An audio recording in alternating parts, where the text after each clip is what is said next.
is something uniquely different about a person who has learned to make an impact wherever they go. It doesn't matter what setting you find yourself in, the impact and influence that you bring to the table will always shine through.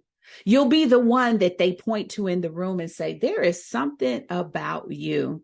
You'll be the one that everyone looks to hear what your thought is on the matter. You'll be the one that they will want on your team because they can count on you to rise to the occasion and make a difference. That is the signature difference that helps to get you recognized and gain visibility in every environment you come into. We're going to learn today about how to make impact. We're going to be talking about how to forge relationships. We're going to be talking about how to partner with others. And we're going to be talking about how to prioritize yourself all the way through. Today's conversation is about your success, but it's about you learning to make impact, power impact along the way. Now let's get into it. For the longest time, I secretly wanted more. I often found myself shrinking to fit in, settling for what was comfortable, and even selling myself short. Once I finally accepted that we deserve success and we are blessed with the power to achieve it, I stopped playing small. I'm serious about building a life I love, and you should be too. I'm Denise Taylor of DeniseTaylor.live, and welcome to Embrace Your Power. I help women prioritize themselves, their success, and their happiness. Now let's meet this week's achiever whose story will inspire you to embrace your power and go. Well, hello there. It's Denise Taylor here. You know, I am always excited to have you join me each and every week right here on Embrace Your Power. Now, Thursday is treat day because it's the day that I know I'll get to make a fresh connection with you. Thank you for joining me here at the kickoff of season 2.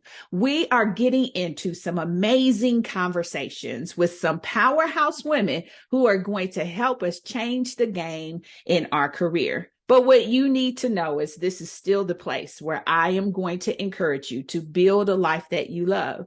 You see, around these parts, we believe that God has given us power to do it. And in fact, He says in the word that He didn't give us fear, but He gave us power. And when we embrace that power, we can be, do, have, and achieve anything that we want.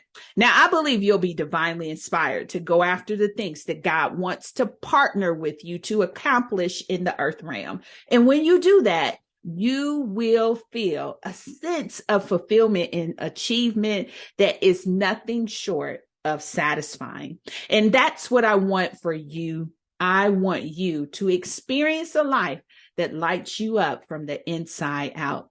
Now, in this season, we are doubling down on your career success. You see, when I talk about building a life that you love, the reality is our workplace experience is a huge part of our life. We spend a lot of time at work. We invest a lot of ourselves at work, and we want to have good results from the work that we do. In this season, I'm talking a lot about you getting promoted because I want to ignite your faith for promotion. I believe what the Bible tells us is that the Lord will bless the work of your hands. And when we set ourselves in right expectation, we can see that happen in our lives. Now, I don't know where you're checking me out. You could be watching on YouTube. You could be listening on Apple Podcasts or Spotify. But what I do know is this connection between me and you is something that inspires me to keep showing up for you. And if you like what's happening here, there's a couple of things I want to invite you to do. The first is make sure that you subscribe. By subscribing, we won't miss a beat together. Wherever you're listening, hit the subscribe button so I'll show up for you each and every week with a fresh episode to encourage you in your journey. The second thing I want you to do is leave a rating and review. That is the best response that you can give for everything that you're experiencing here. Give me feedback and also say to the listening algorithms to share this out with others. Now, in this season 2, I have invited some amazing women to join me and talk about their career experience. And as I am meeting and greeting these women, I have to tell you, they are knocking it out of the park. These women are bringing to the table their wins and in many cases, their lessons. And it's from their lessons that we glean wisdom. That wisdom is what's going to help accelerate our success and help us achieve exactly what we want in our career.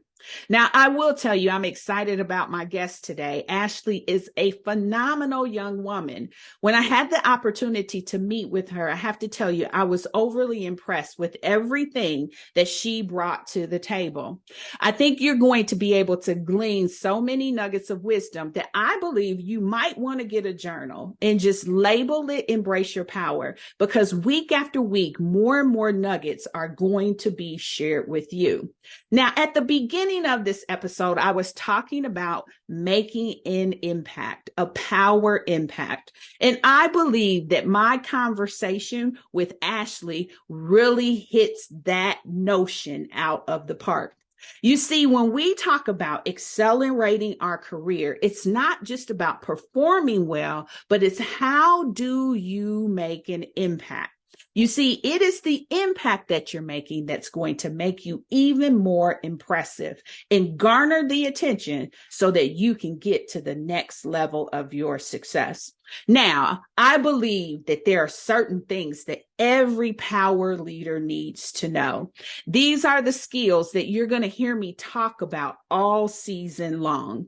And when I think about my conversation with Ashley, the one that I think that she nails is the ability to make allies in high places. She talks about the relationships that she's been able to forge from times when she was just volunteering as a teen all the way up until now. Now, that's only one. There are so many more I can name, and that's the reason why I think you should get a journal and label it for the podcast this season, because you're going to get a lot from all the women who are showing up.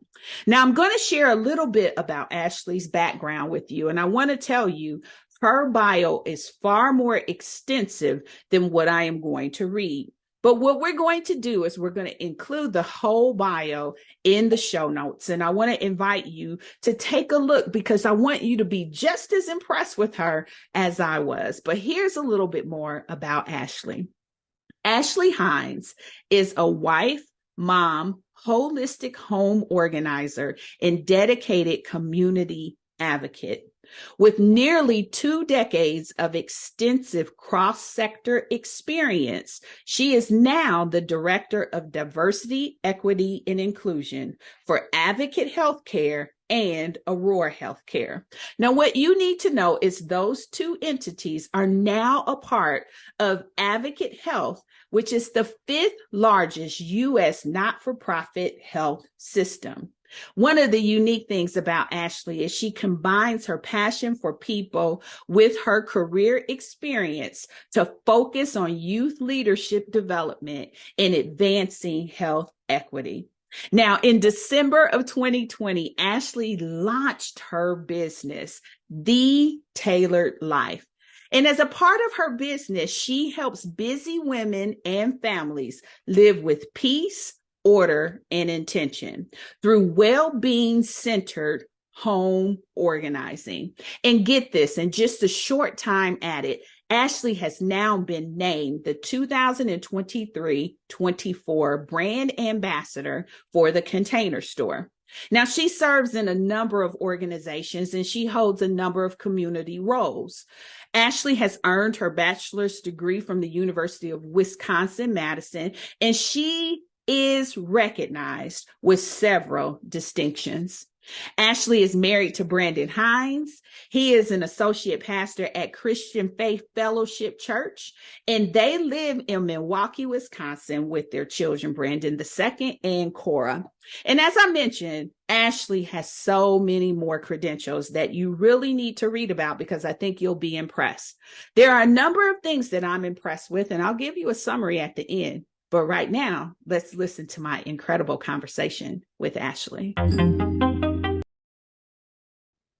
So I will tell you, I'm really excited to have Ashley join me today, all the way from Milwaukee, Wisconsin.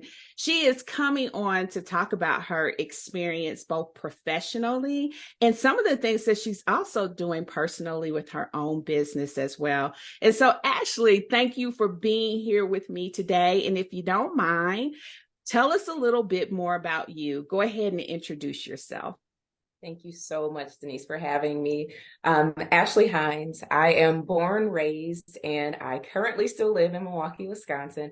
I always tell folks I went all the way to Madison, Wisconsin, which, if you know, the geography is only an hour and a half away for college. And I really say I stayed for love and family. So I have committed to my community, and I am a wife of almost 12 years. I'm a mother of two. You'll see them on the wall. So I have a 4-year-old and an 8-year-old. And I'm truly just an advocate for my community. I am one of those folks who really just gets filled up by connecting with people and by doing meaningful things. So I've committed my life to that. I actually, as far as kind of my background, was studied pre-med. And so I kind of have that background of science and research, and wedded that with human development. So I've always had this interest in the art and the science of things, if you will. So studied in undergrad, came back here. I've been working now here in Milwaukee since then. So I would say I'm mid-career as far as the tenure of my career. And I've been able to touch some pretty cool things. So my career started in global health, and now I'm in diversity, equity, inclusion work. So that's kind of me in a nutshell.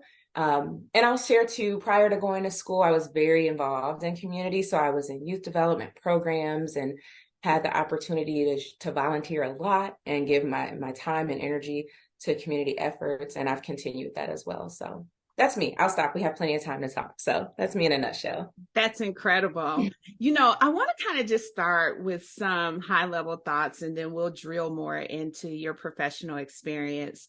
As a part of this journey, I think that it's important for us to understand how we define success, right?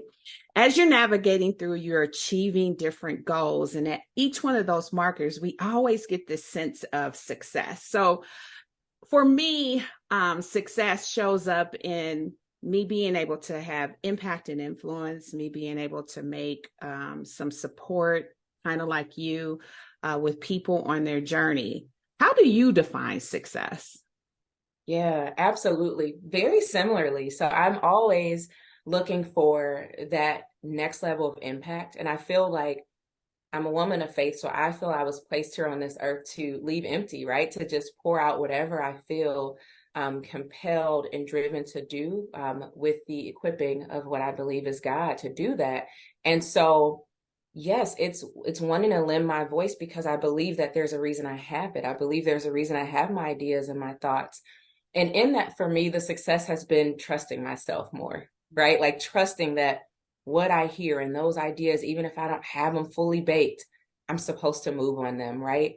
And throughout my life and even now, success has looked like that harmony of, yes, I'm going to show up and do what I'm expected to do professionally.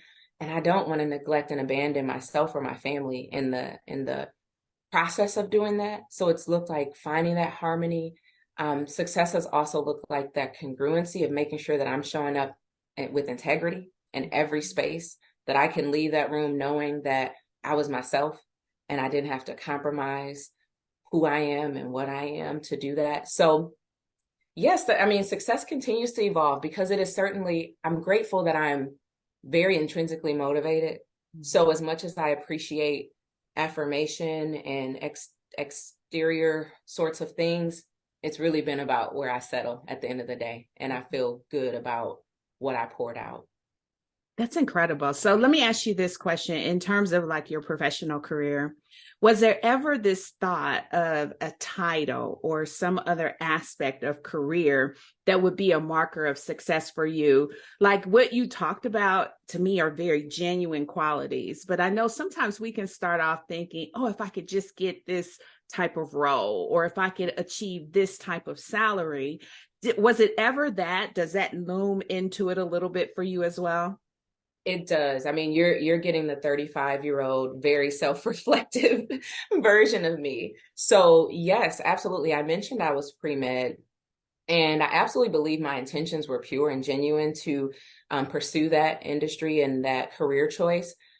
But when I got into it and I realized like this is actually not what I wanted to do, I very early had to swap for what I thought was hey, this was going to be the way I could do the work I thought I needed to do. And there was this bit of it is a title that's really respected in our society. And for me, that was more of a conduit to do the work that I wanted to do.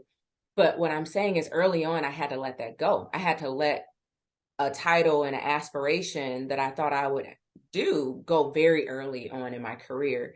And in that, I processed what that felt like. It was a bit of a grieving because I thought that was what I wanted to do for probably a solid 10 or 15 years before I admitted that, hey, that's not what I want to do anymore. And so, yes, I agree that there have been those moments for me, but quite honestly, because I experienced that so early in my career, I just kind of let that boom, boom, next thing sort of mentality go. And I just said, I'm going to lead however literally, I'm being led by my gut, which for me, I believe, again, as a woman of faith, is from God. But I just have to lead with my heart. And sometimes I feel super uncomfortable because it isn't a lockstep. I would love to have it all written out and do this and do that. It's not the way it's flowed for me since I admitted that. So yes, absolutely. So to me, when I hear that, that's very courageous, especially for such a young age, being able to tap into that. Those are some of the revelations that those of us who reach that 40, 50-year-old mark begin to have for ourselves, and really think about how we want to prioritize what's important to ourselves. What do you think fed into your ability to be so courageous so early on in your career? Yeah. I think in so many ways I had to, because I did have this charted out plan. And when that got erased, I had to create something that was real. Like, so there was nothing else. There was nothing else for me other than to lean into that fear and to know that, one of my favorite quotes is from Amelia Earhart. And she talks about how the fear can be the breadcrumbs to our courage. And that's how I looked at it, was like, okay, I don't know what I'm doing, but I'm guessing if I just keep going scared and I keep doing this, it has to be something there for me. And I think that is where I found my courage, because it didn't scare me anymore to mess up, because quite frankly, I kind of failed already, if you will, right, on what was my original plan. And so that failure was now fuel. It was just fuel to keep trying, keep doing the things that my heart was leading me to do. It sounds fluffy, but that's really how I move. Like if I don't feel good about something, I'm going to activate a boundary, work myself, I'm going to work myself backwards to get to a place where I feel centered and congruent, right? With all the decisions and things I'm showing up into. Powerful. I love it. I love it. Okay. So now you're sitting in this seat as the Director of Diversity, Equity, and Inclusion at a leading healthcare organization. But I want to look back to some of those foundational aspects of your early career, some of which you've talked about. One of the things that I found very key to some of this empowerment that you are exuding is your participation in some of those early on developmental programs that you took part in. When you think of those experiences, how did they kind of set you up for success? Because you were involved in some youth programs that got you entry into some really big doors and some really great opportunities. And I think that really allowed you to mature and grow through those experiences to kind of know that you could own your career in some of the ways that you have now taken the steps to do. So when you look back on those early experiences, how did they really set you up for success as well? Yeah, absolutely. And I give such immense thanks to my parents because they were so thoughtful about how we spent our time, who had influence on our lives as young children and as youth. And so I would say early on, one thing is I've been working since the day after I turned 14. Literally, you can look at my first work letter, and it was the day after my birthday. And I say all that to say I was a part of a program, a youth program that got young people working right away, got us focused on something. And so all of those opportunities, one of them in particular really shines bright for me, which is the Youth and Service Fund for the Greater Milwaukee Foundation. We were a small group of young people across the city, so the Greater Milwaukee footprint, it wasn't specific to city proper. And we were making decisions on youth grants, and we were able to give out micro grants to young people who were doing service projects. And again, this is something my parents endorsed, and they also had to take me to quite often. So I give them so much gratitude for investing in me. But those programs, because of the way they were designed, one, they gave us real influence, right? So I understood early what it meant to have influence on people's lives. Like I could decide people could get money very early. I was 14 when I started doing this. It allowed me to practice critical thinking, because we get tons of applicants in, right? And I had to come up with some sort of requisite that could be consistent and repeatable. Conflict management, because it was a group of us. We had to talk through things and we didn't always agree, right? And so I could go on and on about what that provided me. But the fact that I was able to do that before my job was on the line, before, it was a service opportunity. I was 14, 15 when I started this. I was able to be nurtured with intention, but I still it was still a safe space for me to do that. So I could mess up, right? I could mess up, get that critical feedback. The next round or cycle of grants, I was ready, right? And I was also in leadership on top of being, on this group. And so I learned early on how to receive critical feedback. Our mentor over that program, I still am like this with to this day. She knows me very deeply. And, you learn and grow in a space, again, before it counts, before your job is on the line, before you're getting fired because you don't have good conflict management and leadership skills. So I'm indebted to those youth development programs. That's incredible. I mean, when you think about what you were able in your teens to experience, are a lot of the things that people who are entering into corporate America as new hires are still trying to navigate. So it definitely was an advantage. And I love that your parents helped you navigate that, right? Because the willingness to help you identify opportunities, the willingness to support you being a part of them, playing taxi to get you there, all of those things are critical in the development and the training up to get you ready for the experiences that you now live out in your role today. And one of the things that you talked about being a catalyst, and you even mentioned the lady who is still very integral in your life, are relationships. And you talked about how you valued them, whether it was around mentorship or it was around sponsorship. Talk about how you have found those to be meaningful to your journey. I mean, this could be an entire conversation, because I cannot say enough how important relationships are, and not in a check the box sense. You have to genuinely care about people and connect with people. I have found in my relationships with sponsors and mentors in particular, I have made sure I was not taking their time for granted, right? Most of the people I was reaching out to for mentorship were busy people. That was part of why they were on my radar, right? They were well-known, connected, busy people. And so I was always really intentional with their time. I can remember I had a notebook, and I would have questions before I went into a mentor session. I was the one that was coordinating them, following up, all the things to make sure that I was showing how much I appreciated that time. And then I followed up, like I shared with them where I was applying the things that I learned from them. And I think that was thanks to them, since I wasn't paying them for their time. Um, and I took that seriously. And when it's come to sponsorship, for me, that has looked like those people who are talking about me in other spaces, right? Who are signing me up for that leadership program or that coaching opportunity.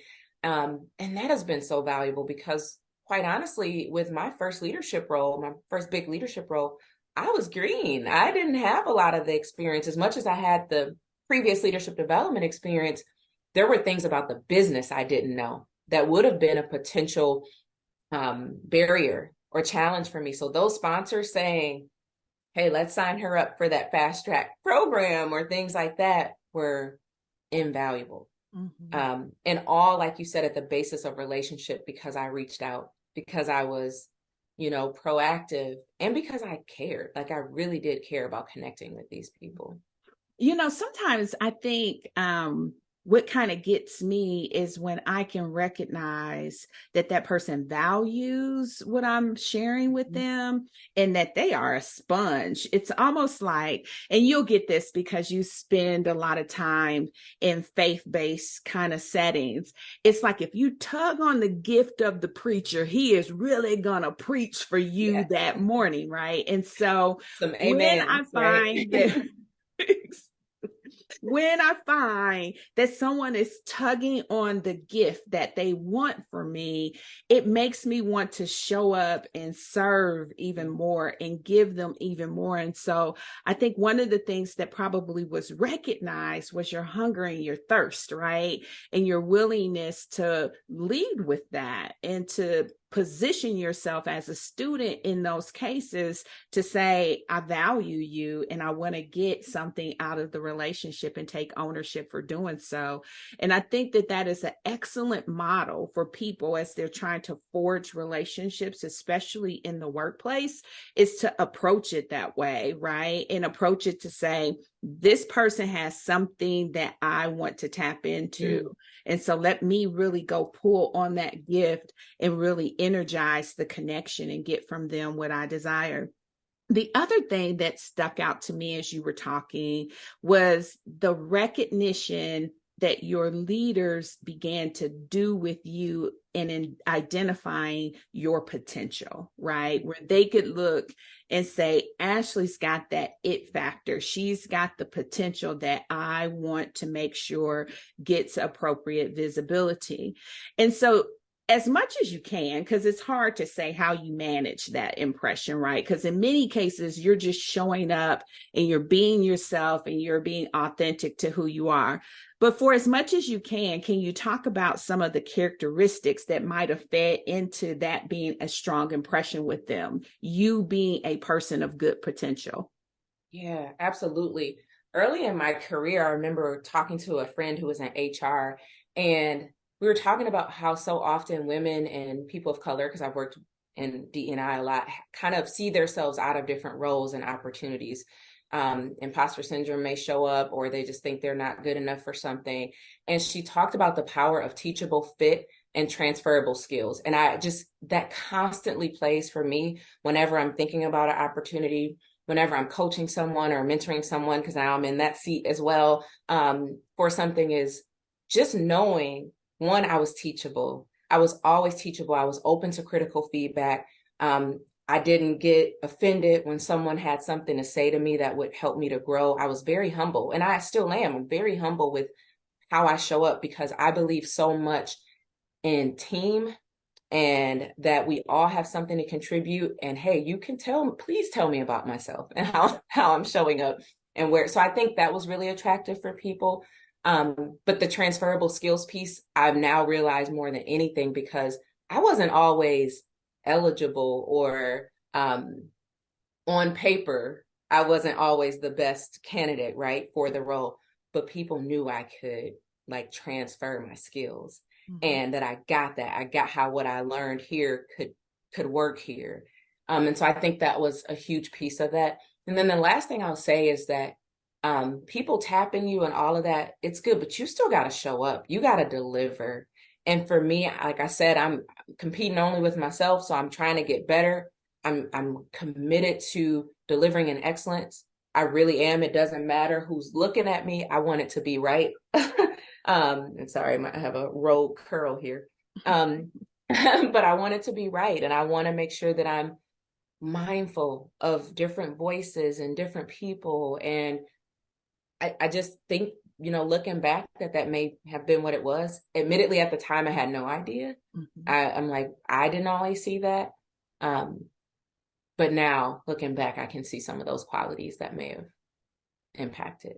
That's awesome. That's awesome. So let me ask you this question. As you're now sitting in the position of mom, cultivating those young minds that you have, how are you helping to pay it forward, right, to your children and really inspire that in them, even at the ages that they are, to take initiative, to honor relationship, and to be teachable? What are some of the things that you're doing? Because you're so good at it, and it sounds like it's just an innate part of who you are.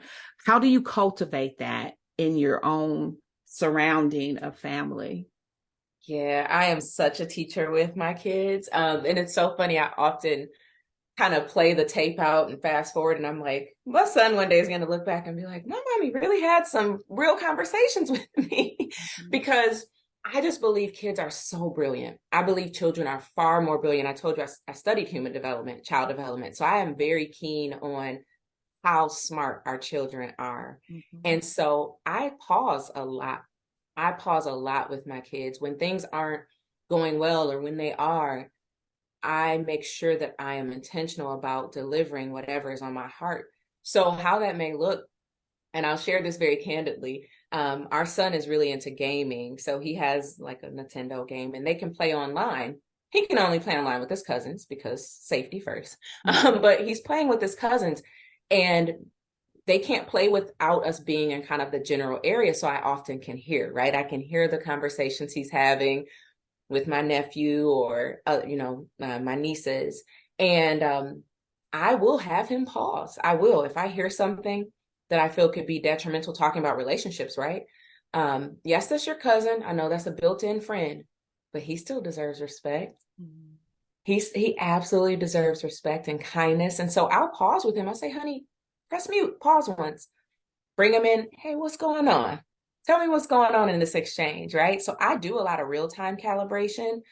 I also do bedtime thing, like, hey, how was your day? Kind of unpacking. Kids are very talkative at bedtime, right? Conveniently, because they're trying to stall. So that's a lot of the time we'll unpack the day, and I'll help them to navigate. And then I'm just open. Like, my kids know they can come to me for anything. Like, so my son will say, can we talk? Can I ask this? Can I? Absolutely. Absolutely. So I don't suppress that curiosity, or what's in their brains, right? What they're thinking about. So I asked that question because I tend to believe who you are in the safest place is who you springboard and become when you go in the workplace. And listening to how you are kind of governing that space and being intentional to calibrate it with your children, I would imagine that you likely are doing very similar things in leading your team and leading those that are looking to you, to guide them, to influence them, to make way for them. And so tell us how that translates, because all the things you said, in my mind, I was thinking your direct reports need the exact same things. And let me be clear, I'm not saying your direct reports are your children. That's not my point. But my point is, when you can find that ability to be who you are everywhere, right? And you're not putting on fronts and you're not putting on airs, you can now show up in very similar ways and be just as powerful in the workplace. So tell us about how you manage your teams and how similar it is to how you even manage your family. Yeah, absolutely. That's such a good question, Denise, because I don't often think about that connection. So thank you for that. At this season of my life, I am currently an individual contributor, and it's for the first time in a while. So I do not have any direct reports by position, but I always say I'm influencing by just how I lead, right? No matter what. So maybe it may not be by position at certain times. So in this season of my life, as I really lean into influencing, outside of having authority, authority, if you will, it is very similar. I find that sometimes, and especially because I sit in this role in DEI, and I often say my role is to be the conscience of our organization. I do say the uncomfortable things, of course, with respect and dignity to whomever I'm speaking to, but I may be the person to say, hey, or ask a question about something that was said, right? Or make a pause in a meeting. And so sometimes it is real time, depending on what's being said and how potentially harmful or detrimental it could be to the environment or to others on that who may have been impacted. Sometimes it is follow up. Sometimes it is sending an email or a DM to someone and say, hey, can we talk? Can we debrief the meeting, right, that happened? And you're right, I do that same thing with my son because sometimes it's not appropriate real time. So I do find that translates. And then it is always being open. Like, people know they can reach me. They know I'm, as a part of my integrity, I believe I should be responsive to people. So I am the person that's going to respond to that email, that DM, that text, and follow up to talk, to hear questions, whatever that may be. So I make myself very accessible as well in the workplace. One of the things I found in my career is that managing with influence is a lot more difficult because they don't have to listen to you. And so finding a way to make connection, finding a way to share value, to share buy-in, to be collaborative, to be person first really works when you are looking to forge relationship from an influential standpoint that does not have the reporting structure. And so a lot of the things that make you really good at your work are the things who are you as a person. Yep. Because if you are hanging your hat on a reporting structure for people to really listen and follow you, then you have missed so much of leadership. And so for as much as you can, think about a couple of the nuggets that you would share with other people who are in that space, right, where they're trying to lead with influence. I know in my particular case, the role that I had when I was in that unique position, it was almost a big brother kind of role too, because I didn't report out, but I had an accountability that everybody had to be accountable to, right? And they didn't report to me. And if they didn't do it, I was the one that had to go and kind of tell leadership, such and such person isn't doing it. And so it was a very interesting position to be in when you're trying to move the organization forward. So what tips would you give for people who are in that position? Yeah, this has been the very nature of my work, right? So working in an office that is charged to lead change for the entire enterprise or system. But to your point, people don't report to you. Like, so I've worked in global health, I've worked in DE&I. These, again, are areas that lead the strategy for the organization. But the way that I see it and what's kind of helped me, and this is what I would say, is organizational values. So to me, our values have always been my fallback, because I am only advancing what our organization and what you as a teammate of our organization have signed on to believe, to deliver, and to advance, right? So this is not Ashley.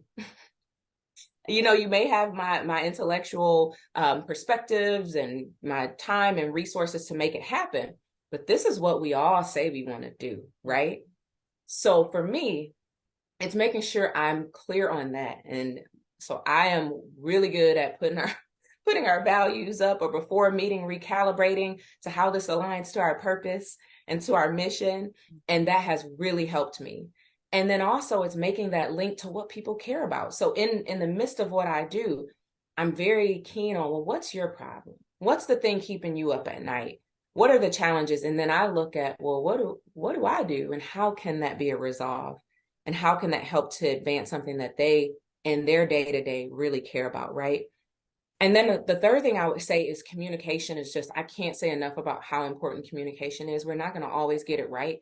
And so I'm making sure that I create a courageous space where people feel like I can mess up. As long as I'm messing up towards the direction of where I want to be and where we should, should be going, it's okay. And I can raise my hand and ask those questions, because I think only when people can do that are you really getting who they are and how that, you're really getting their productivity and their creativity when they feel that space to do that. So I could go on and on about that, but that's some of the ways that I've allowed my influence to show, because that's really all I've had. Even when I've had direct reports, it was still very tactical, right? Like we had things to get done. So I'm charged with leading my organization now is 140,000 people. You can't do that without true buy-in and collaboration and true belief in the work that is being done. I love how John Maxwell puts it. And it's a nugget that I got years ago. And it's people don't care how much you know until they know how much you care. Yes. And I feel like if we can bring back that human element, right? We all want to accomplish the business of the business. But if we can bring back that human element, which a little bit was a byproduct of COVID, honestly, is that we started seeing people as people again in real life and brought humanity back to it all. But if we can really focus and anchor in on that, people will support you when they know that you care about them. And so when you start talking about elements of what's keeping you up at night, what are your priorities and goal, and what's within my wheelhouse to help, those are the things that forge relationship in a way that supersedes the work and the result of what we're trying to, make happen on behalf of the overall company. And so I think those nuggets are so powerful. Now, the space that you're in is one that is of huge popularity when you start talking about DE&I, right? As a woman of color in the seats that you have sat in, are there anything or any wits of wisdom from your experience that you can give when it comes to dealing with some of the rifts that some of us have when it comes to forging relationships, or dealing with biases, or trying to really establish ourselves and still keep, a hint of our Black girl magic going on? What kind of insight would you be able to provide for women of color specifically? Yeah, absolutely. Such a good question. And this has been a journey for me. And I would say it is a journey. It's not a destination. I don't think you get to a point where you're like, I'm going to lay it all out. And I try to tell people that. I'm like, show up as your authentic self still has boundaries. Like you're never going to fully show up in every piece of your identity in the workplace. I wouldn't expect that, right? But the identities that matter, the primary ones that you feel like, and not that they all don't matter, but you know what I'm saying, like the ones of true priority and impact for you to be able to show up, because we have some folks who are hiding their primary identities or suppressing them. And in doing that, that means you have something competing with your greatness. You don't get to just show up because you're distracted trying to suppress something about yourself, right? And so that's why DE&I continues to be so important to me. But as a Black woman, again, it's a journey. I think back to when I started in the corporate workplace, and I had internship opportunities. So that was early for me. I was at Johnson Controls, which is a huge corporate company, at 14. So this had to happen for me maybe more quickly than others. But I can remember being so nervous about wearing my hair a certain way, right? And at that time, I was still straightening. And so I would have to make sure whenever I was going to go into the workplace, it was a straightening day. I could not have a gap day when I was wearing my hair natural, right? So those sorts of things that now I'm clearly over. But it took time. And a lot of how I think I built my confidence in that space and all that was welcoming other people to be who they are. So I think a lot of this starts with openness to truly, like we're talking about, relationship build, hear from other people, encouraging them to be who they are. That self-awareness piece is so critical, because I realized I was going to be who I was going to be. Like I couldn't change that. And so I just had to find a company that aligned with that. And I think the generations to come behind us are even more adamant about that they aren't willing to work in an environment that doesn't allow them to be who they need to be to thrive in that space. And then I would say finding that affinity, because outside of, allowing others to be themselves, especially people who are different than you, but finding people who are like you, And so it's so critical in environments that really aren't designed for us, aren't, don't thrive based on who we are. Like, we have to find that community so that you can come up for air and have somebody else say, yeah, I'm experiencing that too. And this is how I'm dealing with it. And this is what I did, because those social navigators are invaluable. They are invaluable. And to me, it looks different than a mentor and sponsor necessarily. I remember at my previous organization, we had a sister circle. That's what we called it. We didn't have an ERG, but companies may have ERG, so that will be an option. But we had a sister circle. We met once a month. It was the space that we could come to and be ourselves and get that push to go back out, and continue to go into a space that isn't designed for us. Okay, Ashley, as you were talking, I just have an overwhelming sense of appreciation. You're talking about someone who has nearly 20 years on you, right? And when I listen to your ability to show up freely in that way, it makes me so proud. I can remember instances where there would be a small group of us, because my work experience was in technology. So I was the only one on the row, the only one in the conference room, the only one in the auditorium for the town hall. And so we had to find each other across the organization, right? Like, you had to find that person who looked like you, but she worked in another department, because there wasn't anybody else in your department that looked like you. And I can remember times thinking to myself that if we sit here too long together, or too many of us gather at lunch, that it's going to draw too much attention. And I used to say this phrase, and I don't mean it in a defaming way, but I would say this phrase because, obviously once you see one in the lunchroom, you kind of go and you sit at the table together. And I would say, oh, we can't get too many of us because they're going to think this is an NAACP meeting. So we're going to have to break up. And so when I listen to you share about how we have evolved and how there's now affinity groups, and, obviously in the course of my career, ERGs came, right? And all of those different things. I love the freedom that I hear. And I love that you are working in a space to help energize that, energize that culture. And I can tell you, it looks good. And I am so proud. I am so proud to hear you share your story, because I remember the days when we had to be real cautious about too many of us gathering. So I am extremely proud to hear that. No, thank you. And I have to share back my gratitude for you all, because without you all blazing that trail and being comfortable being uncomfortable, there's no way that I could have that space. And so I recognize that, and I don't take it for granted. Don't take it lightly. So yes, just want to share that. So I got to tell you, I'm really excited about this brand new segment that I have added to our weekly podcast. It's called Your Empowering Moment. It's a time that I've set aside to help you get out of your own way and begin to jumpstart your success. Now, during this time, I'm going to feature aspects of my book, Embrace Your Power and Go. And so if you have the book, you can follow along with me. Now, the way the book is curated, there is a journey that I take you on. And each and every day, there's a corresponding scripture that you can take as a promise. There's a passage that I penned to help you grow. There's an affirmation to seal the deal on the day's lesson. And there's a section for you to journal your takeaways and your goals. Now, we are on day number 2, and the focus of day number 2 is this: if not you, who? And if not now, when? And the scripture promise that goes along with that is this: and who knows whether you have not come into the kingdom for such a time as this.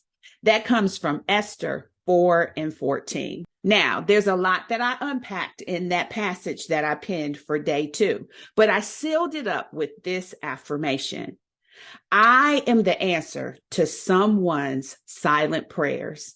I have the solution to someone's most conflicting dilemma. I am the distinctly designed, virtuously vested, and specially chosen by God for this very day, for this unique era in the moment in time. I am the blueprint. My legacy begins today. If not me, who? And if not now, when? That's what I want for you. I want you to begin to embrace your power. And I hope that you receive the nugget I shared for today. Now, if that resonates with you and you don't have a copy of my book, well, go ahead and put your prime to work. The book is available on Amazon, and the title again is Embrace Your Power and Go. Now, more than that, if you have aspirations that you truly need to get started on, I invite you to book a call with me. It's really easy to do. You can access my calendar directly and grab a time for us by going to www.callwithdenise.live.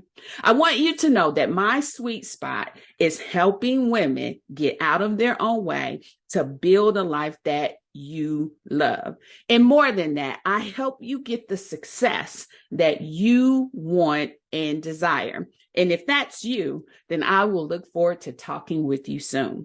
Now let's get back into it. All right, now that we're back, let's talk about more Ashley, the professional woman on the outside, because you have your own business. And I want to give you a chance to tell us more about that entrepreneurial journey that you're on, and tell us about some of the incredible wins that you're having in that particular space. I'm so excited for you. So get us up to speed.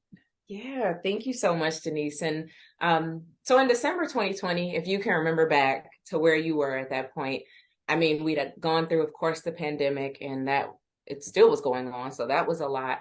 And I also found myself really being at this crossroads, both professionally, so with the work that I was doing in DE&I, in life, and with the pandemic. And so I took a pause. Whenever I feel like, hey, I need to make a decision, I intentionally take a pause. So I was able to go on leave during that time. And it was during that leave that Tailored came out. So The Tailored Life is at the basis, it's a home organizing business. However, because of my background in healthcare and because of my love for people deeply, I've really taken a holistic approach. And so it's a fancy way of saying that for me, it's not just about what's on the surface. I'm really inviting my clients to think deeply about what may be the root of their clutter. And not at all, I'm not a therapist at all. I'm a coach, and I've guided them through some of that, but a lot of the work is on your own, of course. But I have found it to be such a great outlet for me because I am a busy mom and a wife, and of course I have my professional career. And Tailored for me was actually like therapy during that time. Like I mentioned, I took a pause, and that was what came out of it, was this desire to partner with busy women and families, primarily is who I'm working with, to help them live with peace and order and intention, and to make sure that I'm focused on their well-being. So that's been my journey. I get to work with folks from the clutter to the declutter to the organizing. It's fun, but it's also really introspective, right? It's really introspective work. And my goal is that my clients come out learning more about themselves so that it builds some self-awareness about some of their clutter tendencies, some of their habits, so that hopefully they can feel more empowered to make that change. And what I find, when people can have that space clear, they can now focus on their goals. That's the real goal, is to be able to give your time and energy to things that are adding value to your life and to others, right? Without being bound by things. So I could talk about it forever, but it has been a beautiful outlet for me. It's a challenge. Being a business owner is not easy. I know you know that. It is not easy. So I'm constantly growing, but I'm loving the ride. I'm enjoying it.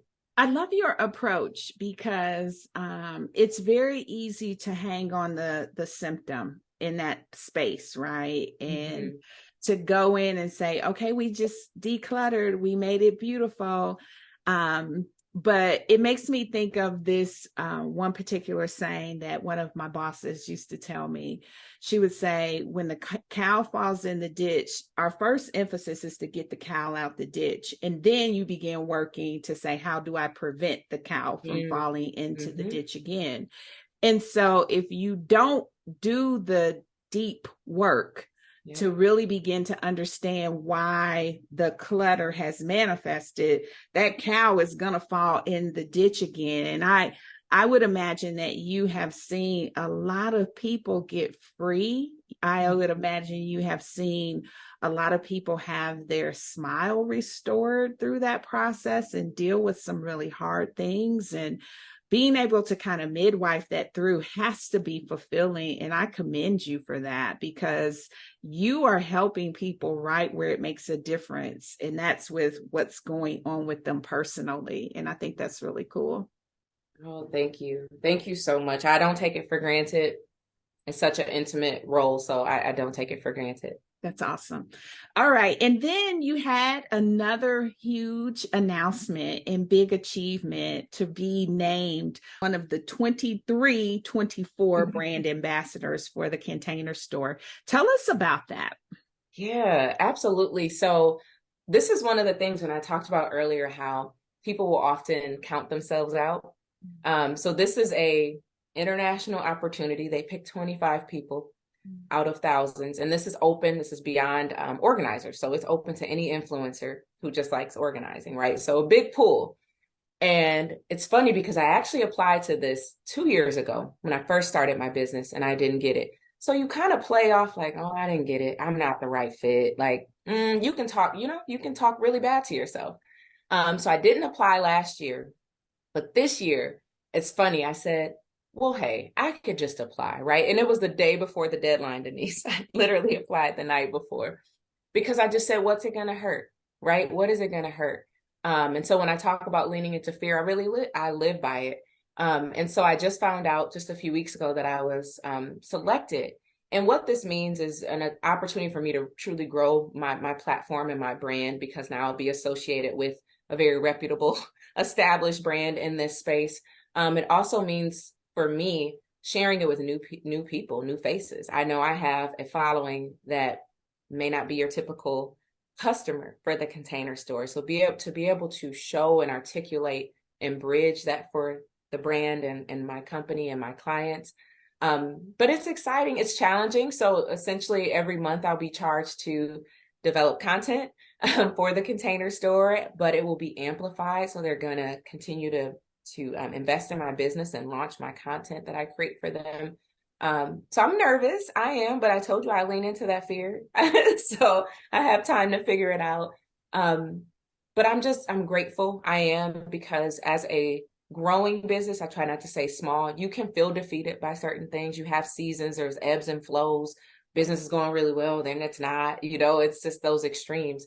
So I appreciate this opportunity to grow and learn and challenge myself in this space. So congratulations. That's phenomenal. I applaud you, and I cannot wait to see how your reels and all your other content begins to sizzle and make a mark for them and yourself. That's a huge win. So don't take that lightly. That's a really big deal, and congrats again. Thank you so much. All right. Now let's tap into some power leader advice. Okay. And I'm just going to ask you some questions. I believe that wisdom is the principal thing. And so if we can get some of that out of our conversation, I believe people will be empowered by it. So what's your best advice for women feeling stretched, either by transition or by opportunity or by pressure to perform? Yeah, if you feel stressed, you are stressed. So listen to yourself and pause. And so I've mentioned that in those seasons where I felt stressed, that meant pausing. And quite frequently that meant clearing my plate so that I could actually see what I was doing and add back more thoughtfully what I was doing. So I have taken leaves, like I've said, or I've taken, different just pauses so that I could get the clarity to be intentional about where I needed to spend my time and wanted to spend my time in that season. I love how you use that to your advantage, because Stereotypically, at least old school stereotypical, right? Leave was just thought of something that you just didn't take. But now that I hear you talking about it, it's a benefit that we are afforded that we often leave on the table, and taking advantage of it in moments where you do have a sense of overwhelm or feel like you're being stressed or even stretched. I think that we should really tap into all of our benefits that are available for us. And so talking with you has really given me a different perspective on being able to leverage leave as something that really works for you, because it doesn't seem like it became a mark against you being able to continue on with your career. So I love that message. Give us some advice for women who are struggling to fit in at work. They find it hard to be accepted or understood at work. Yeah. I don't buy into the fit in.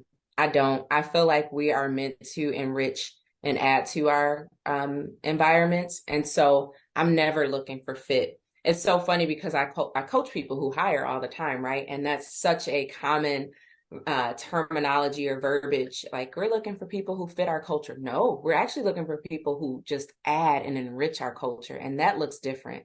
So I would say owning that reframe, that you're not meant to fit in, but you are meant to look at how you can add and contribute and add value, that sort of thing. Not saying that affinity isn't, because I talked about affinity. So that is, I feel like you can find your people. I'm not discounting that. And so I would encourage people to, if you pass someone in the hallway and it was just something about that person, or this person has gravitas and you feel drawn to them, reach out. Absolutely. Build that organically. But you, like you said, you may not even fit in your department ever, because there just may not be someone who you connect with like that. But just know you're adding to the culture, and that's what matters. That's awesome. And then finally, what's your best advice for women wanting to advance their career and get to the next level? Yeah, my best advice would be to reflect first. I think so often we can think go, go, go, go, go, but look back on what you have already done. Be very honest with yourself about where you can grow. If you have an opportunity, 360s and leadership programs are so valuable because it's not just about how you see yourself and your impact, but other people get to chime in. And if you don't have a more structured opportunity, go to the people who you have those trust connections with and say, where are those areas that you feel like I can grow? Go to your leader and say, this is something I want. What are those stretch assignments, things that I can do to show myself? But noting you have to have a boundary, because it may not be at that organization. And I have to tell people that all the time. Like, I'm not recommending people leave their, organization hop, but you got to be centered on what it is for you and decide when this environment just may not see my value. That's so awesome. That's excellent advice. So this new segment is really anchored in on what I believe every power leader should know. There are 12 things that I believe we should know as women leaders. So instead of having you answer all 12, I'll allow you to pick 3 numbers between 1 and 12. And we will allow you to give us some advice of whatever correlates with your selection. So give me 3 numbers. Okay. I'm going to do 4 and 8. Those are the age of my kids. And then I'll do 11, because that's how many years I've been married. So perfect. All right. So give us your best advice for a woman leader on how to lead without being off-putting to others. Oof. Ask questions. Lead with curiosity. Number 8 is, what's your best advice for women leaders on how not to lose themselves by blending away their uniqueness? The best advice I recently got is to remember that the world is losing out if you don't show up as yourself. That's really, really good. And then lastly, what is your best advice for women leaders on how to lead white men and work with white women? This could be an entire book. Patience. patience, empathy, and boundaries. You got to take care of yourself too. I love it. Those were really, really good. Thank you for giving us those. Now, at the end of every episode, I always ask these questions because I love tapping into wisdom like we've been doing for a few minutes now. But this one is just from your own experience, right? And I often think if we could go back and say something to our younger selves, like what would we tell the younger version of who we are? And so when you think about life, what life wisdom would you tell your younger self if you could? Mm-hmm. I would definitely introduce the power of the pause to myself earlier. It's something I have fully embraced at this moment in my life. But what you said earlier about me taking leave, I feared. Like, oh, is this going to jeopardize my career, right? And having now been on the other side of that, it won't. You can bounce back. And again, if that organization isn't the right fit for you, there are thousands, if not millions, of others. But there's only one you. So I would say pause and take care of yourself. That is so good. Love wisdom. What would you tell your younger self about love if you could? Love evolves. Love is a teacher. If you listen, it's a teacher. And to me, life is love. That's what it's about. Love and be loved. That's so cool. And then finally, happiness, wisdom. What would you tell your younger self about happiness if you could? Oh, this is so good. Especially now as a mom and a wife, release the guilt for choosing joy. Schedule the joy. That's something I've had to do now, especially as a mother, you won't get the time. You have to schedule that time and live, because life is a blink. So live fully, choose that joy and happiness every day. My goodness, Ashley, this was so, so good. So tell us what's up next for you and how listeners can get connected with you. Yeah. So professionally a lot, my company is in the thick of integration and merging. And so I have a lot of exciting new teammates that I'm learning, and we're rethinking our work. So it's just been a very invigorating time to just kind of rethink how I do everything in my work life. With Tailored, again, I already shared the Container Store, so that'll be a huge thing, looking into implementing and partnering. And I just want to further develop my strategic mind with my business. And so I am looking for ways to think smarter, not harder, looking for ways to diversify how I show up. So you'll see that. And you can stay connected with me most frequently on Instagram. The Tailored Life is the way to find me. And I'm super communicative. So reach out to me in my DMs and stuff. And then in life, just continuing to show up for my husband, who's also very busy. We didn't even talk about all that, what it means to show up for your significant other and my children, just savoring the moments. I'm not rushing it. I literally am holding on every day to just live life fully. So just being with my family as well. So beautiful. Ashley, can I just tell you, success looks so good on you. Oh, thank you. Thank you so much, Denise. This was wonderful. Wonderful. So I got to tell you, I just love what I get to do.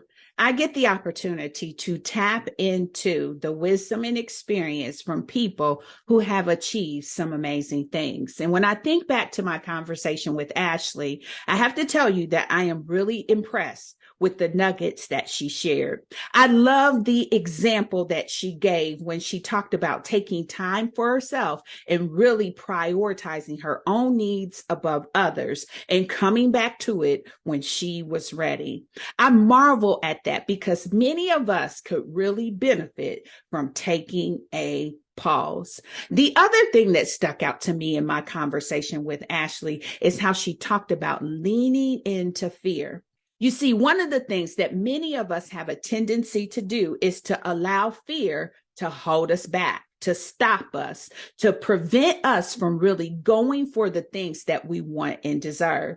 But with this whole notion of leaning into fear says, I am going to release the power of fear and really lean into my greatness. I am going to embrace my power and overcome the fear that I feel. Now, I've talked a lot before about how fear is not something we want to pray away. We want to be able to give proper pause and concern to something that needs our attention. But when fear stops us from going after the things that we earnestly want and desire, that's when it's been corrupted. Fear is an alert, but it doesn't mean stop.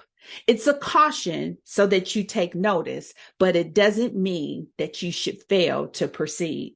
And so leaning into fear is something that we can definitely adopt as our own. And so here's the thing that I want to share with you, because in this season, I am really doubling down on this notion and perspective that you deserve to get promoted. And many of us hold back from that aspiration because of either disappointment, believing it's not for us, or thinking we don't deserve it. All of those are facets of fear.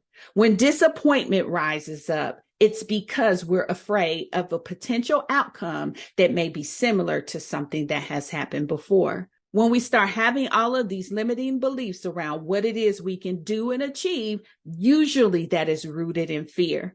And so I want you to lean into that. And I want you to give yourself a chance to go for the success that you want and deserve. Go for your promotion. But here's what I know to be true, because as I have worked it with more and more women, there is this lie that we tend to believe. We tell ourselves the exact thing that is going to hold us back. And I want to declare to you today that it is a lie. And the lie that we tell ourselves is that we'll figure it out on our own. What I love about Ashley's story is she talked in great detail about the necessity of forging relationships. She talked about how that was paramount to her success. And I think that if you would allow yourself to be open to relationships, you will see a shift in your career too. So stop hiding behind that independence. Stop leading with your strength and recognize that relationships can make a difference. Now, if you're ready to accelerate your success and you want to bring some experience, insight, and wisdom to the table to help you, I encourage you to book a call with me. When you book a call with me, I just want to discover more about what it is you want to achieve. In our conversation, I will be able to tell if I can help you get to your next level. And if I can, I'll make a recommendation that includes me and my services as a part of your success journey.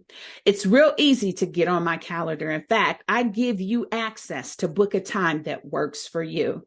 All you have to do is visit www.callwithdenise.live. My calendar will open up for you. You will secure a time and I will give you a phone call. During that call, I'll ask you a series of questions. I will get to understand more about what it is you want and where you're at and how we shorten that distance in between. The value of bringing experience to the table for you is you collapse time. You accelerate your success. And so if you're ready, then I'm ready too. And let's talk soon. I have some time open on my calendar this week, and I would love to make connection with you. And with that, as always, I want to invite you to subscribe. I want to invite you to leave a rating or review, and I want to invite you to share this with someone else. These amazing conversations are going to open up the door for people who look like me and you. And so I would love to have your support in getting the word out about the good things going on here. And I will see you next week. Now, if you love this episode, you're going to want to access the free resource I curated just for you. The Power Leader Toolkit is absolutely free, and it includes 3 power-packed career transforming resources that will help you change the game and build the career that you want and deserve. It includes my powerful training, The 7 Habits of Highly Successful Women. Now, you can get your hands on this toolkit right now. And as I said, it's absolutely free. You can access it at www.powerleadertoolkit.live. Again, that's www.powerleadertoolkit.live. And of course, I'll be back next week with more power leader strategies to help you transform your career. But until then, remember to always embrace your power and go.